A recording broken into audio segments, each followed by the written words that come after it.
Hi, listeners. Thank you for joining. Today, I have a conversation with Charmeine. She traveled around the world and lived also in different countries.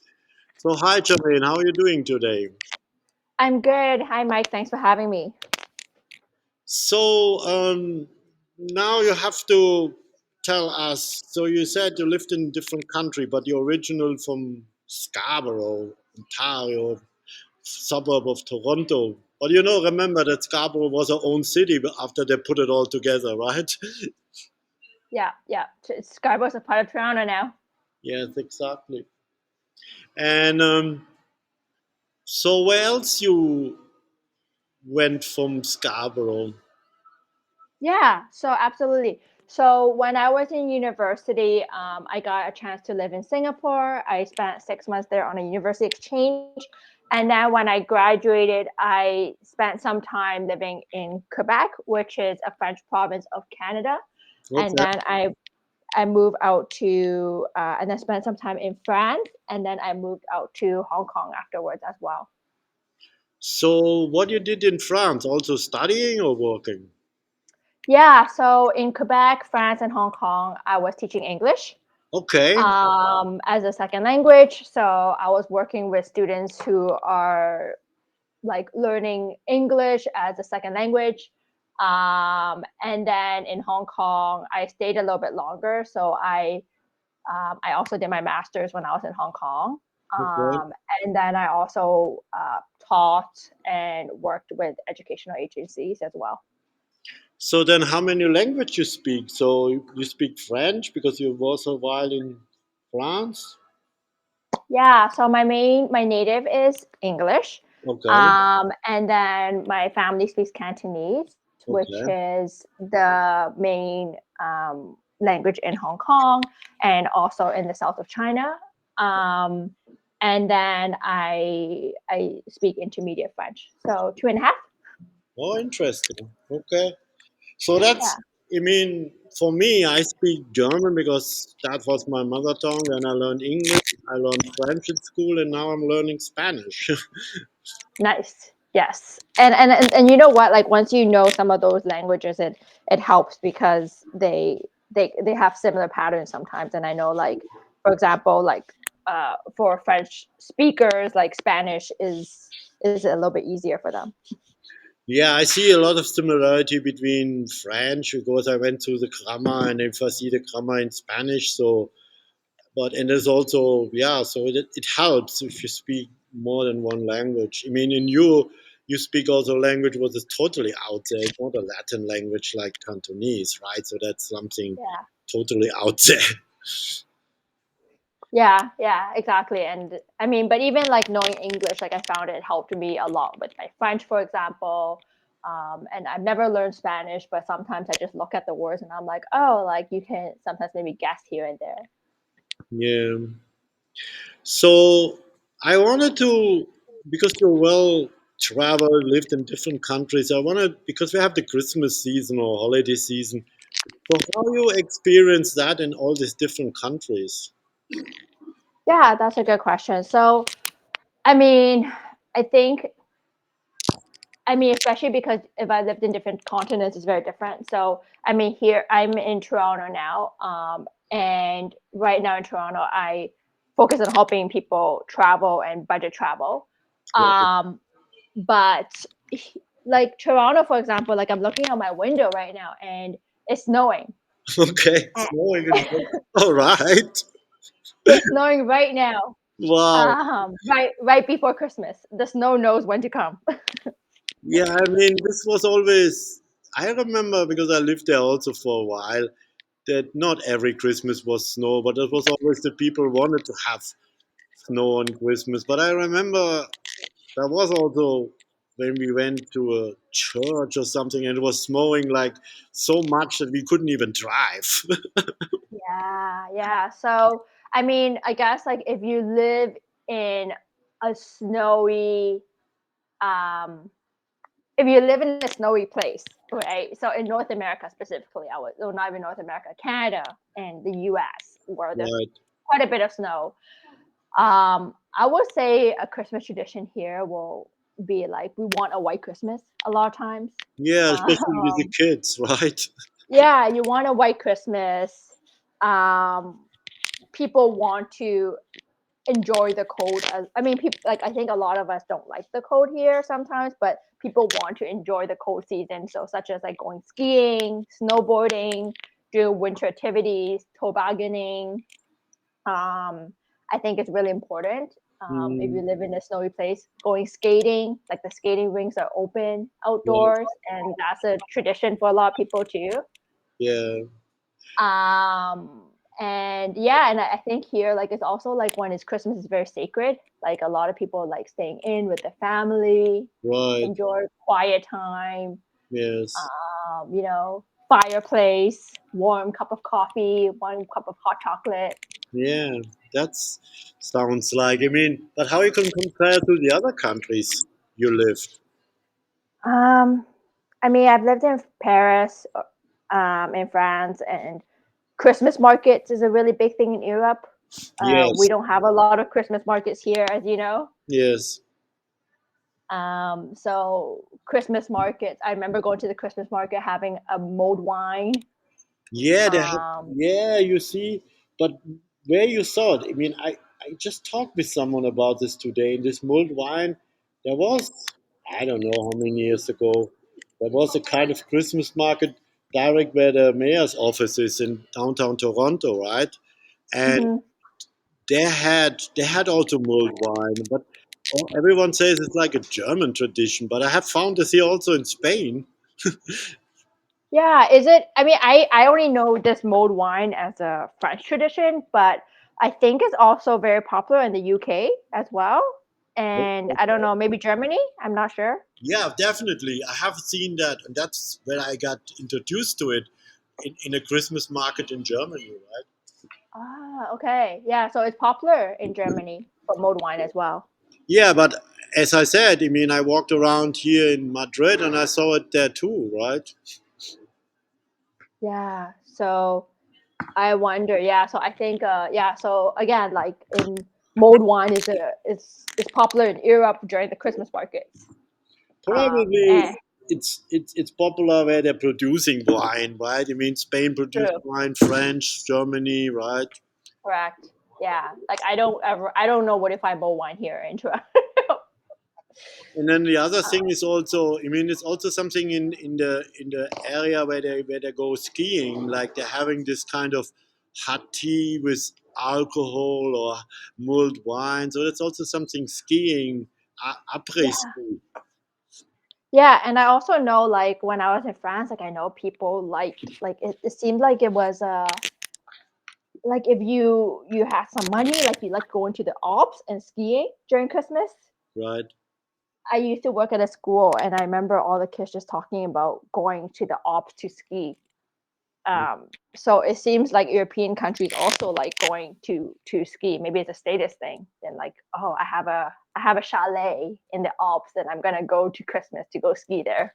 Yeah, I mean, that's interesting. But I mean, nothing something like this in Hong Kong or in Singapore, or you found it that too?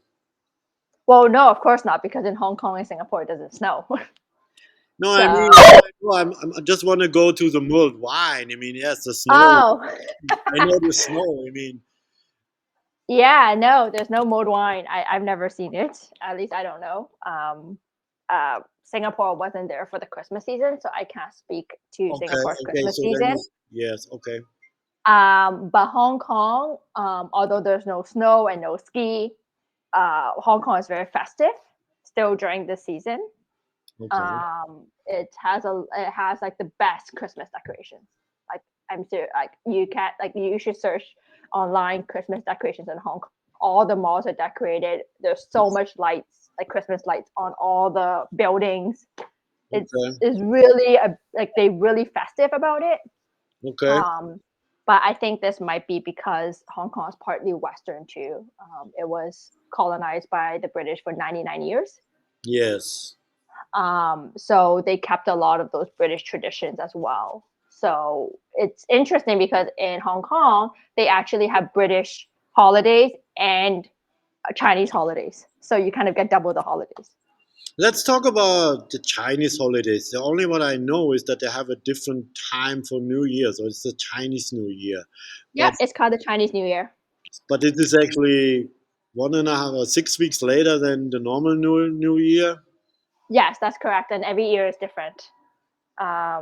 There's Oh, a I mean I don't know how they calculate it, but every year is a little bit different. It's usually at the end of January or February. It's usually between those 2 months.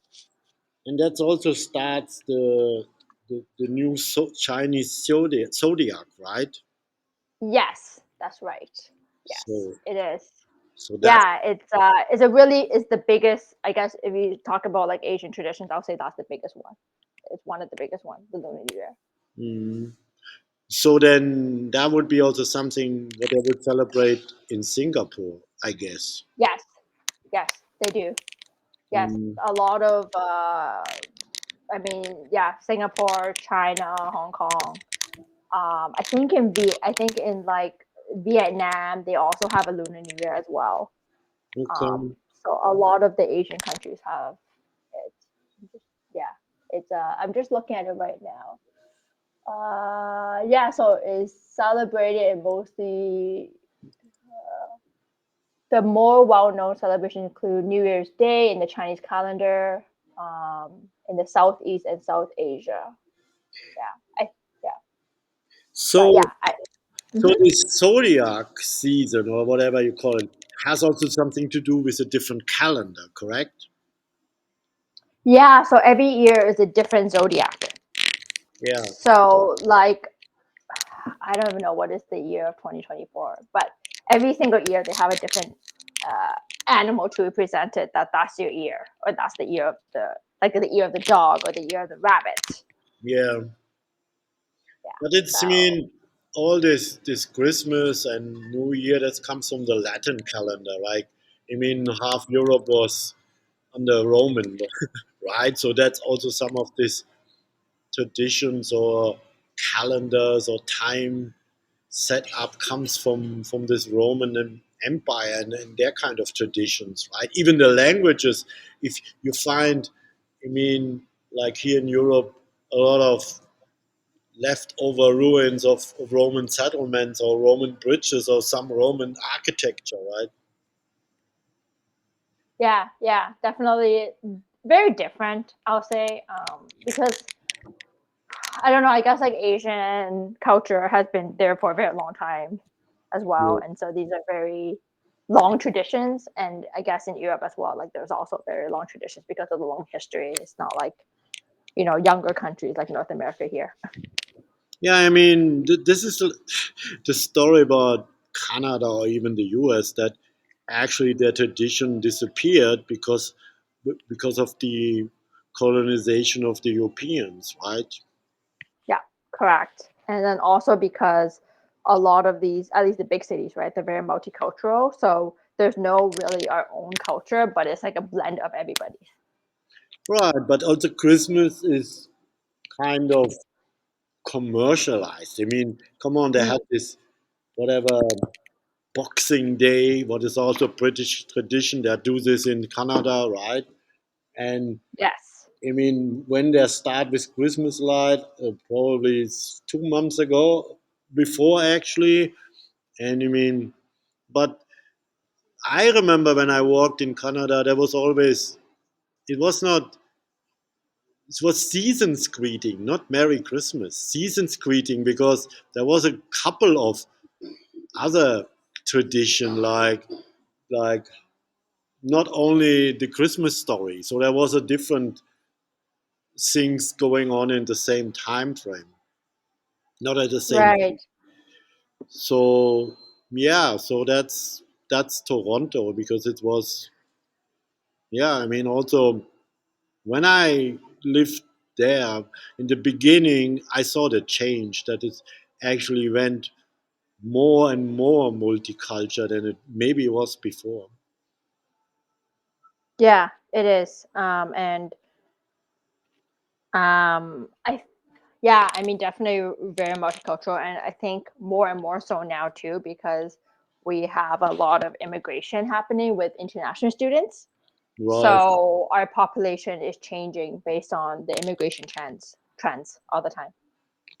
Yeah, because when I came first time, I remember I came first time to Toronto as a tourist, and then when I lived actually there, and the more I lived there, I saw it became bigger, and also it was became more multicultural. And I'm not saying now giving a comment on it; it's just a observation, right? Yeah, yeah, yeah, absolutely. And I feel like specifically in Toronto, the multiculturalism plays a huge part on the city because the I don't know, like let's say for example, if there's more of a certain population, then there's new festivals that we celebrate, or there's more communities in certain areas of a specific demographic. So it really has a lot of impact on the city, whatever the immigration pattern is at this time. So what I mean, you traveled also a lot this year. I heard from Nicole. Maybe you can elaborate more where you went. I heard that you guys met, Nicole and you met in Lisbon. Is that correct? Yeah. So Nicole has been and I've been friends for quite some time. But we've been chatting on LinkedIn, on Instagram. Okay.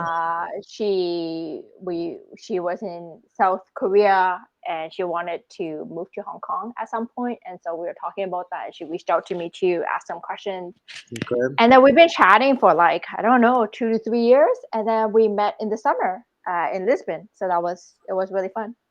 So how you like Lisbon? Um, it was great. I loved it.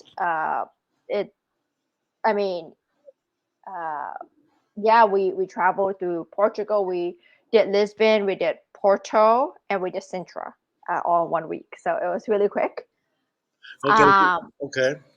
but it was a really great trip. Like I think Portugal is a city it's a country that I feel like was not um, that really grew really popular in the last few years, and I saw it a lot on social media, and it's super affordable to go to Yes. live there, and yeah, it was just really friendly. Everyone's really friendly, and I really enjoyed of course, like the European architecture and the history. And yeah, it's a really great place. I would recommend Portugal to anyone. Yeah, I mean, and how was language wise? So did you speak Portuguese or you came around along with English? Because I heard they speak actually good English. Yeah, I was actually pretty impressed. But yeah, their English is pretty good. I would say you wouldn't need any other language but English, and Mm, most people can speak it at least a little bit. But I would say they're on average they can communicate in English. Um, Nicole knew Spanish, so she was able to use Spanish as well. yes. But in general, just having English is pretty good. Did was it your only trip this year, or you traveled to other places also this year? So Portugal was a trip that I did, and then I traveled to the east coast of Canada, Newfoundland. Oh Newfoundland's wow! an Yeah, Newfoundland's an island off the coast, on the east coast, and Yes. that was very interesting because I don't think a lot of people go there. Um, and I was very surprised when I started doing my research of what it was and how it is like there. Do you have actually something like a blog? I mean, that's what I thought you're doing. You do travel blogging, or is that more like a hobby or just like other people sharing pictures and not social media? Yeah, so I do have a travel blog. Okay, I do have a travel blog. I also focus a lot on my social media. I build a lot on my Instagram channel. okay. And what I focus on is helping people to travel cheaper, longer, and happier on a budget. So Oh I wow. focus on budget travel, and teaching people how they can travel, different ideas of how they can travel more, how they can travel longer, Okay. and different ways of lifestyles to travel. So, like, I know, for example, you're a digital nomad. So like, how do people travel as a digital nomad? How do people afford travel? Yeah. And I used to do this whole past year as well. I did a bit of podcast as well, but on Okay. Instagram, I did Instagram Live, Okay. and I would interview a lot of different people about different travelers, about how they can afford a life of travel and what kind of things they do to live that lifestyle. Yeah, that's interesting. So you have to share this because I wanted to promote this kind of things what you're doing, and at least in the description, right? In of this podcast when I publish it. Okay. Yeah, yeah, absolutely. I can send you the links. Yes. Um, and yeah, so I really encourage. I really want to show people that there's different ways of traveling, and it is uh, I mean, either for short term or long term, of course, that's a different way of traveling, but there's different ways to do it. And I've talked to so many people. I think I've had about 40 guests Oh on wow. my Instagram live in the last year and a half. Okay. And I've talked to people who worked on cruises. I've talked to a woman who owns a yacht and she's traveling full time on her own yacht. Okay. I've talked to people who, do house sitting, for example, Okay. and, live for free because they do pet care. Yeah. Yeah, so many different ways of travel. Just, is a lifestyle. Yeah. Maybe we. I didn't know this. What you're actually doing. Maybe that would be also a topic for another episode where we can. I don't know. Make something more of this to promote that. So this was only I didn't have much background who you are other your name and that you're a friend of Nicole. So Yeah, I you mean, I'm happy just like, I don't know if you want to keep this episode or you want to like, delete it and just get to no no know no me no and then. no no no. I mean I want to use content. I mean that was like just the beginning. Let's say that. So it's like we had a good chat and then maybe in the future we can do something about I don't know, a specific topic.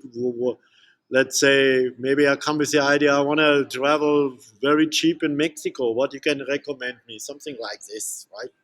Mhm. Yeah, I mean, I'm trying to expand what I'm doing as well right now. So I've created, I created a list of uh, of organizations and things that people can do so that Yeah. they can live abroad. So I have a list that's specific for Canadians, and I have a list specific for Americans, and I sell them on my website right now. Okay. Like it can like I have like a resource list of all these different teaching programs they can join or volunteer programs they can join, scholarships. Like I made a whole list of it. So that is something I sell right now. And then I'm also starting to do a little bit of like coaching calls. So like if somebody wants to be like, oh, I want to travel for 6 months, do you like what do you think I can do to save money? Or I only have this much money, how can I um make how can I like save, how can I like use that money to travel longer, that kind of thing. I'm also doing some coaching calls as well now. I mean, this is interesting. So that's actually my second season of podcast. I did one uh, beginning of the year for 6 months under a different brand, and that Hmm. was really all for digital nomad and people who coming to a different country, and we had also interesting guests for this. And then that ended, and then I started my own thing, what where you are on now. And I wanted to have this to just let also all the listeners know, promote people, my guests, what they're doing, telling their story, because I see that my podcast is storytelling, right? So, and we had, Hmm. I mean, the year's over, and I started in July, and we had an artist, a painter who does also videos. We had a guy who works in the restaurant want to talk about spirituality. We had a life coach. We had Nice. a journalist. So I had a lot of interesting guests, and so that's why I like to do this and just tell stories, right? And also promote what they're doing because I mean maybe you get then some more clients. Who knows? And I got more plays, right? Yeah, so it's like a digital. So like your first podcast was like a digital nomad podcast, like talking about people what digital nomads did. Yes, and it was a whole series. I did 26 episode with a co-host, and we Got it. both had this idea to be digital nomads. Hmm. And yeah, and I I really did my research, and I got a lot of information also about. Last week we talked about this digital nomad visa topic Yeah. because Spain started that, and I know that person tried to get it, but she never got it. And yeah, so it's an interesting times, and also it's a pity that Nicole is not with us because she got also fascinated with this as she met other digital nomads. Yes, 100%. I mean, the digital nomad era, I feel like it's getting a lot more popular now. And actually Canada has created their own digital nomads as well, kind of right now. Really, I didn't know that. Or they did it too. Yeah, I mean, I don't think it's exactly like I mean they call it digital nomad visa. I think it's more like just a visitor visa. Yeah, But it's like a visitor visa where you could come in for two, I think up to 6 months, and stay here. And then I think if you are able to work, I think I think the idea is that if you can work for an employer, then they can hire you. I think they just want people to come here to kind of see if they like it, and then if they want, then maybe they can get an employer to hire them. it's like that the countries. I don't know actually who started that, but they're now all. I mean, the EU all in the Mediterranean do it. I think Portugal was first.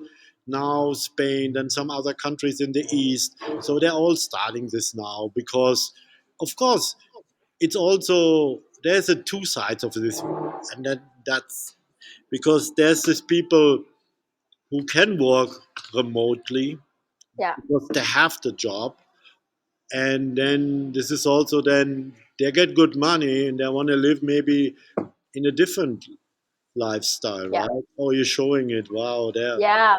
So they call it the digital nomads Wow, they. visa, and Yeah, they and said then that you can work up to 6 months. work for an employer outside of Canada, but Yeah. So, I mean, it's this very new. It's on a very specific page. Like it's on like I don't know. yeah, You actually have to like search it. It's specific on this page. Top talent from around the world. yeah, And then they tell you how like there's different options. So if you want to move here permanently or if you want to move here temporarily, then these are the options. Um, interesting. yeah. So I have to close this session, but definitely I wanted to do another one whenever you have time to go more what you said about this that you have a chance to talk about this coaching on cheaper traveling or how you call Mhm. it to maybe we can if you are interested we can do another session with this and then Yeah. Absolutely. Like I'm happy to talk about anything about budget travel, about how people yes. can travel longer. I I've been on a couple of podcasts as well, so yeah, happy to do it. Okay, cool. So then Thank thanks you. Charmaine and thanks listeners and hope we can have another session in the future. Yeah, sounds great. Thank you. Have a good day. You too, bye bye. Bye.